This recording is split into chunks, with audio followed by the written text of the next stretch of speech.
I learned these things in wrong order and it made things harder than they needed to be. I started with Excel, then someone told me SQL is what actually matters. And then Python came in and just confused everything. And the problem wasn't that any of these tools were hard. It was that I did not understand how they fit together. Because everywhere you look, people were talking about Excel, SQL, and Python. Like you're supposed to learn all of them. But no one really explains where to start or what each one actually does in real work. So that's what I want to clear up in the simplest way possible. So that by the end of this video, you'll know exactly what each tool actually does, when to use it, and most importantly, which one should you learn first. Now, instead of boring definitions, let's make this real.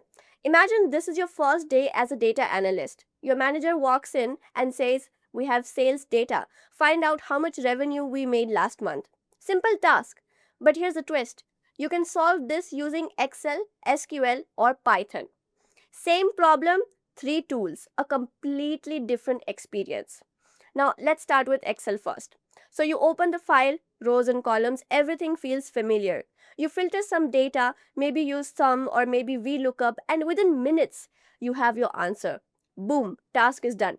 That's why Excel is everywhere. It's fast, it's visual, and you don't need to be a programmer to use it. But here's where most people don't see the problem coming. What if your data is not 1,000 rows, but 10 million? Suddenly, your file starts lagging, formulas break, everything becomes messy. And now Excel feels less like a tool and more like a struggle.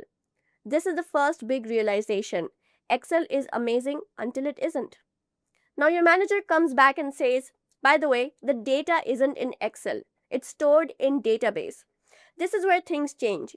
Because you can't just open a database like a spreadsheet. You have to ask it for data. That's exactly what SQL does.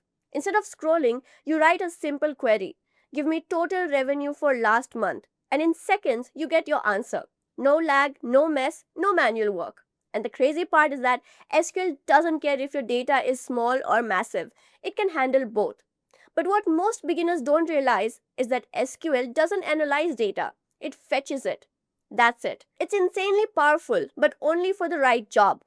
Now let's take it one step further. Your manager says, "Great, now predict next month's sales," and automate this entire process. Now we're in a different league because Excel can't handle this well. SQL isn't designed for this. Now this is where Python takes over. With Python, you can clean massive data sets, analyze patterns, build visualizations, and even create machine learning models. And the biggest advantage? You can automate everything. What took you hours before can now happen in seconds. But let's not pretend. Python is powerful, but it's not beginner friendly. You don't get buttons, you don't get a UI, you get a blank screen. And you have to tell it what to do. Now here's where most videos get it completely wrong. They try to answer which tool is better. That's the wrong question because these tools are not competitors, they are layers. Think about it like this. Excel is like a calculator on steroids, SQL is like Google for your data, Python is like a machine that builds systems. Each one solves a different problem. So what should you do? If you're starting from zero, start with Excel first because it teaches you how data works without overwhelming you. Once you're comfortable, move to SQL because real-world data doesn't live in Excel, it lives in databases. And then learn Python because that's what takes you from someone who analyzes data to someone who builds solutions. So to sum it up, the people who grow the fastest in their career are not the ones who argue asking which one is better among these 3. They're the ones who understand how to use all of these 3 together. Because in the real world, you don't pick one tool, you stack them. So the next time you feel confused about what to learn, don't ask which tool is better. Ask, what problem am I trying to solve? And then the answer becomes obvious. That's it for today. Thank you for watching and I'll see you in the next one.